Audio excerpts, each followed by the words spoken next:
Hello students, आज हम operations research के ट्रांसपोर्टेशन प्रॉब्लम का पार्ट 4 प्रस्तुत कर रहे हैं। इसके पहले हमने 3 पार्ट देखे हैं जिसमें ट्रांसपोर्टेशन प्रॉब्लम क्या है, उसके इनिशियल बेसिक फिजिबल सॉल्यूशन को निकालने के मेथड्स और ऑप्टिमल सॉल्यूशन निकालने के मेथड्स हमने देखे। आज हम देखेंगे कि अनबैलेंस ट्रांसपोर्टेशन प्रॉब्लम क्या है या ऑल्टरनेटिव ऑप्टिमल सॉल्यूशन क्या किसी ट्रांसपोर्टेशन प्रॉब्लम में प्रेजेंट हो सकता है, इनको कैसे हम सॉल्व कर सकते हैं, कैसे निकाल सकते हैं वैल्यूज और कैसे प्रॉब्लम का सॉल्यूशन निकाल सकते हैं। तो आइए देखते हैं transportation problem part 4। Let us see what is unbalanced transportation problem. We know that the transportation problem is balanced if summation of I equal to 1 to m ai is equal to summation of j equal to 1 to n bj, that is availability equal to demand, total availability equal to total demand, and it is also the condition for the existence of feasible solution to the transportation problem. But if the total demand is not equal to total supply, the transportation problem is called unbalanced. अभी तक पिछले lectures में हमने जितने भी problems और initial basic feasible solution निकालने के मेथड देखे वो सभी बैलेंस ट्रांसपोर्टेशन प्रॉब्लम के थे। आज हम देखेंगे अनबैलेंस्ड ट्रांसपोर्टेशन प्रॉब्लम। तो बैलेंस ट्रांसपोर्टेशन प्रॉब्लम हम जानते हैं कि जब summation of A I equal to summation of B J होता है आपका, means total demand equal to total supply या अवेलेबिलिटी, तो वो बैलेंस ट्रांसपोर्टेशन प्रॉब्लम होता है। लेकिन अगर ये दोनों इक्वल ना हो तो वैसा ट्रांसपोर्टेशन प्रॉब्लम कहलाता है अनबैलेंस्ड। अब क्वेश्चन उठता है, how to solve the unbalanced transportation problem. कैसे हम सॉल्व करेंगे अनबैलेंस्ड ट्रांसपोर्टेशन प्रॉब्लम को। तो यहाँ भी हमारे पास 2 केस हो सकते हैं। Case 1, if summation I equal to 1 to m ai is greater than summation j equal to 1 to n bj, that is total availability is more than total demand. Then we introduce a dummy destination in the table. The cost of transportation from each source to this destination is assumed to be 0. The excess of availability is assigned as the requirement at this dummy destination. Now the problem is balanced and we can solve it. That is, we have to add the column with 0 cost to all cells. Unbalanced transportation problem में 2 case हो सकते हैं। पहला case यहाँ हम देख रहे हैं कि अगर summation i equal to 1 to n ai 1 to m ai greater than हो summation j equal to 1 to n bj, means availability आपकी ग्रेटर है डिमांड से। तो आपको मालूम है अवेलेबिलिटी ग्रेटर है और डिमांड अगर कम है तो एक्सेस में अवेलेबल है आपके पास जो भी आपका सामान है। तो हम यहाँ पे एक डमी डेस्टिनेशन इंट्रोड्यूस करेंगे और इसके हर सेल में कॉस्ट हम 0 देंगे। उसके बाद प्रॉब्लम आपका बैलेंस्ड हो जाएगा और जो हमारा बची हुई वैल्यू होगी, जितना कि ए आई ज़्यादा है बीजे से, वो वैल्यू हम उस डमी कॉलम में देंगे और आगे प्रॉब्लम को सॉल्व करेंगे। जो जो मेथड हमने अभी तक यूज़ किए हैं बैलेंस ट्रांसपोर्टेशन प्रॉब्लम में, इनिशियल बेसिक फिजिबल सॉल्यूशन और ऑप्टिमम सॉल्यूशन निकालने के लिए, वो हम फिर अप्लाई कर सकते हैं। Now second case also may arise, that is if summation of I equal to 1 to m ai is less than summation j equal to 1 to n bj. That is when the availability is less than requirement or when requirement is more than availability. Then we introduce a dummy source in the table. That is, we have to add a row and the cost of transportation from this source to each destination is taken as 0. And the problem becomes a balanced and we can solve it in usual manner. Second case में जब summation I equal to 1 to m ai less than है summation j equal to 1 to n bjk। Means यहाँ पे आपको दिया है कि availability कम है और डिमांड आपका ज़्यादा है, तब हमको एक डमी सोर्स को टेबल में इंट्रोड्यूस करना होगा। सोर्स डमी सोर्स मीन्स कि हमको एक रो ऐड करना होगा और इसमें हर सेल में हम कॉस्ट उसको 0 देंगे और इस तरह से हमारा प्रॉब्लम जो है वो बैलेंस्ड हो जाएगा और उसको हम अपने यूजुअल मैनर में जैसे जो मेथड हमने पढ़े हैं शुरू के 3 पार्ट में उनसे सॉल्व कर पाएंगे। Now we see what is alternative optimal solution. So while solving the problem by MODI method for optimal solution, if an unoccupied cell in an optimal solution has opportunity cost of 0, then the alternative optimal solution can be formed with another set of allocations without increasing the total transportation cost. हमने MODI method देखा था पिछले lecture में optimal solution निकालने के लिए। तो optimal solution जब हम MODI मेथड से निकालते हैं तो वहाँ पे हमने ऑक्यूपाइड सेल को अनऑक्यूपाइड और अनऑक्यूपाइड सेल को ऑक्यूपाइड करना देखा था। तो यदि उस समय किसी अनऑक्यूपाइड सेल का जब हम opportunity cost means ZIJ minus CIJ आप निकालते हैं और वो कॉस्ट अगर आपको 0 आ गया, हमने टेस्ट किया था उसमें तो देखा था कि लेस देन इक्वल टू 0 अगर मिलता है तो हमारा ऑप्टिमल सॉल्यूशन होता है और ग्रेटर देन 0 आता है तो फिर हम वहाँ पे चेंज करते हैं। तो जिस भी अनऑक्यूपाइड सेल में अपॉर्चुनिटी कॉस्ट 0 आ रहा है तो हो सकता है कि वहाँ पे एक ऑल्टरनेटिव ऑप्टिमल सॉल्यूशन हो। तो हम उस सेल के लिए फिर से एक लूप बना के और देख सकते हैं कि ट्रांसपोर्टेशन कॉस्ट कम तो नहीं हो रही, और क्योंकि हमारा ऑब्जेक्टिव यही रहता है ट्रांसपोर्टेशन कॉस्ट हमको मिनिमाइज करना है। तो हम देखते हैं कि अगर बढ़ रहा है तो फिर वो आपका ऑल्टरनेटिव सॉल्यूशन नहीं होगा, लेकिन अगर सेम रहता है या फिर और वैल्यू कम होती है तो वो ऑल्टरनेटिव ऑप्टिमल सॉल्यूशन वहाँ पे हो सकता है। Next we see prohibited transportation routes. Sometimes it is not possible to transport goods from certain sources to certain destinations due to some natural calamities like floods, snow, road hazard, etc.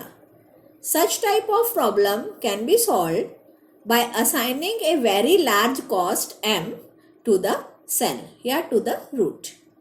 तो prohibited transportation routes जो होते हैं, कभी कभी जब हम हमारे origin से जहाँ हमें डेस्टिनेशन तक गुड्स भेजना है तो किन्हीं कारणों से हम वहाँ पर नहीं भेज पाते, जैसे कि बहुत बारिश आ गई या बाढ़ आ गई या कुछ ऐसे नेचुरल और रोड एक्सीडेंट हो गया या रोड क्लोज हो गई, कुछ टाइप के ऐसे सिचुएशंस आ सकते हैं कि हमें ट्रांसपोर्टेशन में प्रॉब्लम आए।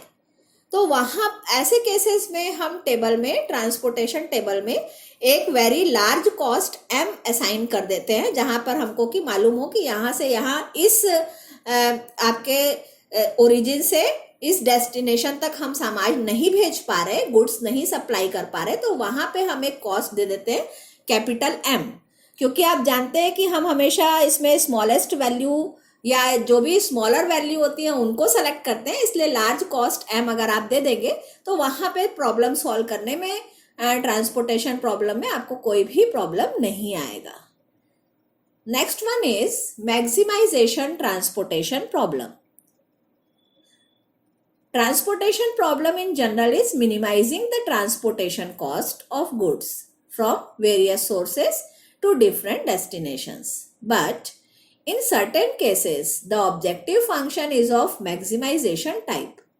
So we must convert it into minimization type. For this purpose, we can subtract all the cost in the table from the highest cost in the table and then apply minimization process. Transportation problem generally जो है वो minimising problem रहता है, cost को हमको minimise करना रहता है, हमारा ऑब्जेक्टिव फंक्शन मिनिमाइज ही होता है। लेकिन कभी कभी किसी केस में अगर हमको ऑब्जेक्टिव फंक्शन मैक्सिमाइज दिया है तो उस ट्रांसपोर्टेशन प्रॉब्लम को सॉल्व करने के लिए हमको उसको मिनिमाइजेशन टाइप में चेंज करना पड़ेगा, और इसके लिए हम अपने ट्रांसपोर्टेशन टेबल को देखेंगे, उसमें जो हाईएस्ट हमारा कॉस्ट है उससे हम बाकी को सब्ट्रैक्ट कर देंगे, तो वो फिर हमको मिनिमाइजेशन प्रॉब्लम में वो कन्वर्ट हो जाएगा टेबल, और हम उसको जैसे सॉल्व करते हैं अपने मेथड से वैसे ही सॉल्व कर पाएंगे। तो आइए अब कुछ क्वेश्चंस देखते हैं। एक क्वेश्चन ये हमको दिया है, सॉल्व द ट्रांसपोर्टेशन प्रॉब्लम। यहाँ आप देख रहे हैं 3 हमारे ओरिजिन है, ये 4 हमारे डेस्टिनेशन है, सप्लाई और डिमांड्स नीचे दी हुई है। यहाँ पे जब हम समेशन ऑफ AI कर रहे हैं तो 70 प्लस 55 प्लस 70 ये आपको मिल रहा है 195, और जब हम डिमांड की कर रहे हैं तो हमको मिल रहा है 85 प्लस 35 प्लस 50 प्लस 45 जो कि आ रहा है 215। तो आप देख रहे हैं कि डिमांड ज़्यादा है और सप्लाई कम है, तो इसके लिए ये अनबैलेंस ट्रांसपोर्टेशन है। इसको हम इनिशियल बेसिक फिजिबल सॉल्यूशन किसी भी मेथड से डायरेक्ट नहीं निकाल सकते, क्योंकि हमारे तीनों मेथड जो हैं वो बैलेंस ट्रांसपोर्टेशन प्रॉब्लम के लिए हैं। तो यहाँ पे देखिए हम अनबैलेंस ट्रांसपोर्टेशन को बैलेंस करने के लिए एक डमी रो, क्योंकि आप देख रहे हैं समेशन AI कम है, ये आपका A1 A2 A3, तो हम यहाँ पे एक A4 इंट्रोड्यूस करेंगे जो कि जिसको कॉस्ट हम 0 देंगे। तो यहाँ पे देखिए we introduce a dummy row with cost value 0 and availability वहां पे आपकी हो जाएगी जितना भी एक्सेस है बी में 215 माइनस 195 दैट इज 20 यूनिट्स। तो ये हमारा अब टेबल हो गया। देखिए हमने 4th रो इंट्रोड्यूस की, कॉस्ट सब 0 है और यहाँ पे वैल्यू हमने दे दी उसको 20 जो कि दोनों का डिफरेंस था। अब जब आप टोटल करेंगे तो summation of AI equal to summation of BJ equal to 215, that is there must exist a feasible solution to the given problem. Now we can find the initial basic feasible solution. और क्योंकि optimal आपको लिखा है question में कि आपको problem solve the transportation problem, तो हम पूरा ऑप्टिमल सॉल्यूशन तक उसको निकालेंगे। तो सबसे पहले हम इनिशियल बेसिक फिजिबल सॉल्यूशन निकालेंगे वोगेल्स अप्रोक्सीमेशन मेथड से। आप लोग पढ़ चुके हैं इसको, फिर भी मैं ध्यान दिला देती हूँ कि ये हमारा टेबल है, यहाँ हमने वैल्यूज लिखी हैं। वोगेल्स अप्रोक्सीमेशन मेथड में सबसे पहले हम रो वाइज सबसे लोएस्ट और उसके नेक्स्ट लोएस्ट का डिफरेंस निकालते हैं। तो यहाँ देखिए हमने फर्स्ट वाला देखेंगे, यहाँ पे 2 लिखा हुआ है, यहाँ पे जब आप डिफरेंस देखेंगे तो 2 और 5 3 है सेकेंड रो में, थर्ड रो में 3 है, और फोर्थ रो क्योंकि हमारे सब एलिमेंट 0 कॉस्ट वैल्यू 0 है तो 0 हो गया। ऐसे ही कॉलम वाइज आपने निकाला तो पहले में आपका है डिफरेंस जो है वो आपका मिनिमम है आपका 0 और नेक्स्ट मिनिमम है 6, तो दोनों का डिफरेंस 6। यहाँ पे हमने देखा तो 0 है मिनिमम और 1 तो डिफरेंस 1। यहाँ पे आपने देखा कि मिनिमम 0 है और 2 तो डिफरेंस 2, और यहाँ पे देखिए 0 और 3 तो डिफरेंस 3।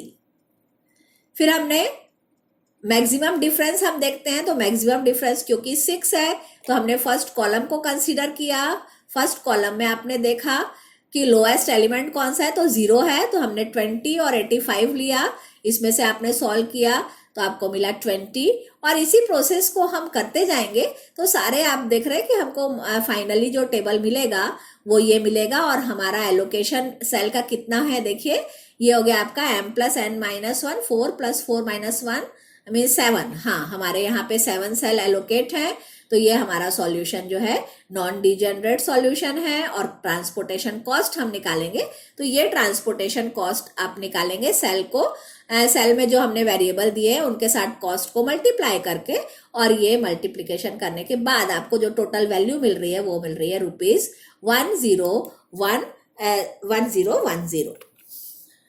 अब ये तो हमारा इनिशियल बेसिक फिजिबल सॉल्यूशन हुआ।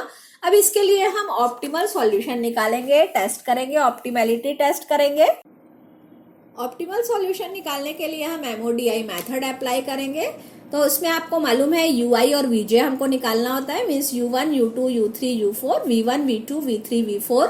तो हम कोई एक बेसिक पहले लेके 0 चलते हैं। तो यहाँ पे देखिए आप, मैंने पिछले लेक्चर में बताया था कि जहाँ पे ज़्यादा एलोकेशन हो जिस रो या कॉलम में, वहाँ हम 0 ले लेते हैं तो इजीली सॉल्व कर पाते हैं। लेकिन यहाँ पे तो आपको देखने पे पता चल रहा है कि 2-2 सेल ही है, चाहे आप रो वाइज देखें चाहे कॉलम वाइज। जो कि एलोकेटेड है, तो इसलिए हम U1 मान लेते हैं कि हम U1 ले रहे हैं 0। तो अगर U1 ले रहे हैं तो U1 प्लस V1 देख रहे हैं आप 6, तो V1 हमको 6 मिल गया। ऐसे इस तरह से जो हमने पहले भी सॉल्व किया था, V2 प्लस U2 5 है तो ये आपको 4 मिल गया। ऐसे सॉल्व करते जाएंगे आप। सारी वैल्यूज निकालने के बाद हम Zij माइनस Cij निकालेंगे। ये आप निकालते हैं अनऑक्यूपाइड सेल के लिए। ऑप्टिमल सॉल्यूशन में हमें देखना होता है कि इम्प्रूव हम और कर सकते हैं कि नहीं, मीन्स कॉस्ट को हम और कम कर सकते हैं कि नहीं। तो उसके लिए हम Zij माइनस Cij निकालते हैं। यहाँ पे जब हमने Zij माइनस Cij निकाला तो आप देख रहे हैं सब वैल्यूज नेगेटिव है, एक पॉजिटिव मिल रही है आपको Z31 minus C31, means unoccupied cell 31 जो है वो एंटर कर सकता है।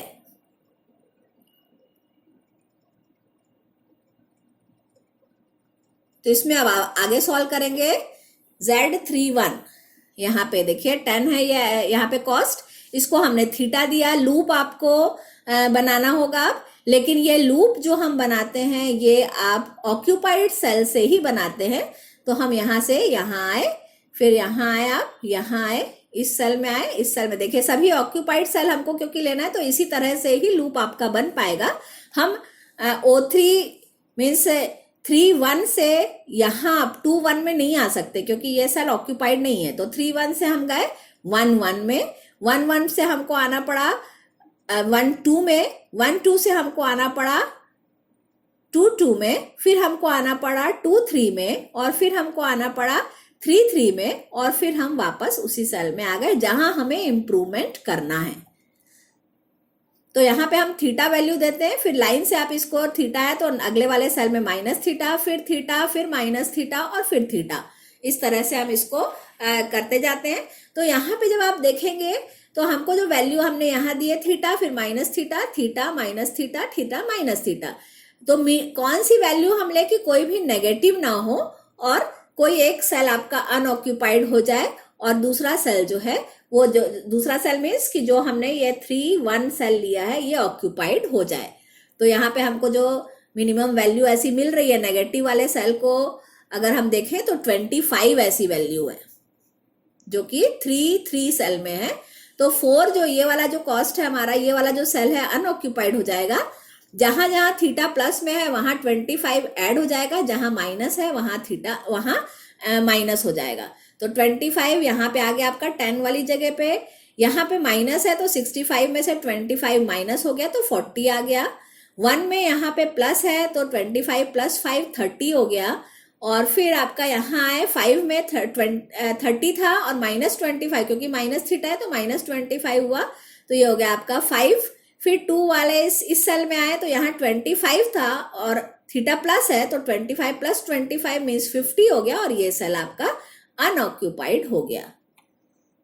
तो ये हमारा टेबल मिला। अब इसके लिए फिर से हम UI और VJ कैलकुलेट करेंगे और सॉल्व करेंगे। तो यहाँ पे अब हम देख रहे हैं कि फर्स्ट कॉलम में हमारे 3 आपको ऑक्यूपाइड सेल मिल रहे हैं, तो V1 हमने 0 ले लिया ताकि आप बहुत इजीली सॉल्व कर पाए।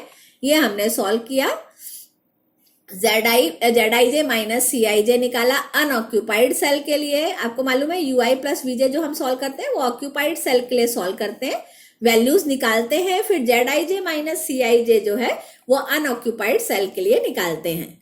ये हमने निकाला तो आप देख रहे हैं कि सभी वैल्यूज जो है लेस देन और एक वैल्यू इक्वल टू 0 भी है, बाकी सभी वैल्यूज लेस देन 0 है, तो सॉल्यूशन ऑप्टिमल है। और ये ऑप्टिमम सॉल्यूशन जो आपका होगा उसमें ट्रांसपोर्टेशन कॉस्ट देखिए पहले से आपका लेस हो गई और ये ट्रांसपोर्टेशन कॉस्ट आई हमारी 960। अब यहाँ पे हमने ऑल्टरनेट ऑप्टिमल सॉल्यूशन की डेफिनेशन से देखा था कि एक वैल्यू हमको 0 मिल रही है, Z14 minus C14 means 14 cell के लिए।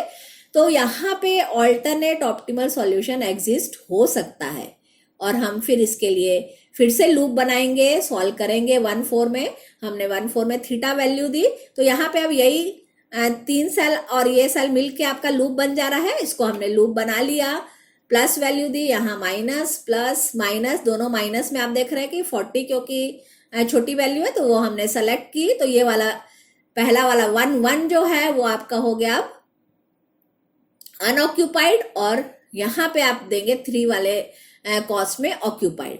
तो ये हमको टेबल मिला। ट्रांसपोर्टेशन कॉस्ट हमने निकाली तो वही आई 960 रुपीज, जो कि हमारे जब ऑल्टरनेट ऑप्टिमल नहीं निकाला था, खाली ऑप्टिमल सॉल्यूशन में भी हमारी यही कॉस्ट आई थी। तो ऑप्टिमल सॉल्यूशन जो है चेंज नहीं हो रहा है और यही आपका प्रॉब्लम, दिए गए प्रॉब्लम का ऑप्टिमल सॉल्यूशन होगा। एक और हमने देखा मैक्सिमाइजेशन टाइप का ट्रांसपोर्टेशन प्रॉब्लम। तो यहाँ पे क्वेश्चन है, solve the following transportation problem to maximize the total profit. तो इसके लिए हम सॉल्व करेंगे। यहाँ पे देखिए आपको दी हुई एंट्रीज जो है वो डिनोट कर रही है profit from sale of unit product. ये है हमारा क्वेश्चन। तो यहाँ पे सॉल्यूशन हम इसको थोड़ा सा शॉर्ट में आपको बताएंगे क्योंकि हमने सारे मेथड पढ़ लिए हैं। तो मैक्सिमाइजेशन टाइप का है तो हम क्या करेंगे, इसको मिनिमाइजेशन में हमको चेंज करना है प्रॉब्लम को। तो यहाँ पे हाईएस्ट वैल्यू देखिए कौन सी है, 90। ये 3-1 में जो 3-1 सेल देख रहे हैं आप, इसमें 90 वैल्यू दी हुई है। तो 90 वैल्यू से हम सबको सब्ट्रैक्ट कर देंगे तो 90 वाले इधर पे 0 हो जाएगा। बाकी आपने वैल्यूज देखी 75, 10, 39, 48 एंड सो ऑन। हमने ये सॉल्व किया। सप्लाई और डिमांड आपने देखा तो वो दोनों इक्वल आ रहा है, मीन्स ये प्रॉब्लम जो है वो बैलेंस्ड प्रॉब्लम है। मैक्सिमाइजेशन को हमने मिनिमाइजेशन में चेंज कर लिया। हम इसके लिए अब initial basic feasible solution Vogel's approximation method से, क्योंकि आप बहुत बार पढ़ चुके हैं तो निकाल के देखेंगे। ये टेबल आपको मिलेगा उसके लिए। और ट्रांसपोर्टेशन कॉस्ट जो आ रही है वो हमारी आ रही है 7005 rupees. That is total profit equal to 7005 rupees. जब हम इसके लिए ऑप्टिमल सॉल्यूशन ऑप्टिमलिटी का टेस्ट करेंगे MODI मेथड से तो भी हमको यही सॉल्यूशन मिलेगा। आप लोग इसको ट्राई करके जरूर देखें कि ये आपसे बन रहा है नहीं या नहीं। अगर कोई प्रॉब्लम आएगा तो आप हमसे कमेंट करके क्वेश्चन पूछ सकते हैं, हम उसका जरूर आंसर देंगे आपको। These are the references which we use. तो इस प्रकार से ये जो हमारे चारों लेक्चर हुए, पार्ट 1, पार्ट 2, पार्ट 3, पार्ट 4, इसमें हमने पूरा ट्रांसपोर्टेशन प्रॉब्लम कंप्लीट कर दिया। इसके प्रॉब्लम्स आप लोग सॉल्व करते रहिए। इसमें हमने शुरू से लेकर अभी तक ट्रांसपोर्टेशन प्रॉब्लम क्या है, उसका मॉडल कैसे हम बनाते हैं, मैथमेटिकली उसको हम कैसे शो करते हैं। इसके बाद इनिशियल बेसिक फिजिबल सॉल्यूशन निकालने के मेथड देखे। फिर हमने देखा कि ऑप्टिमल सॉल्यूशन कैसे हम निकालते हैं, लूप्स क्या होते हैं, कैसे हम लूप्स को अवॉइड कर सकते हैं। फिर हमने देखा उसके बाद फोर्थ आज के वीडियो में कि हमने अलग अलग टाइप के अनबैलेंस ट्रांसपोर्टेशन क्या है, ऑल्टरनेटिव ऑप्टिमल सॉल्यूशन कब हो सकता है, और आपको मैक्सिमाइजेशन अगर प्रॉब्लम दिया है तो उसको हम कैसे सॉल्व कर सकते हैं। तो यहाँ पे ट्रांसपोर्टेशन प्रॉब्लम के सारे लेक्चर्स आपके कंप्लीट हुए। प्रॉब्लम सॉल्व करिए। अगर कोई डाउट है तो जरूर आप कमेंट करके पूछ सकते हैं उसको, हम आपका डाउट जरूर क्लियर करेंगे। Thank you.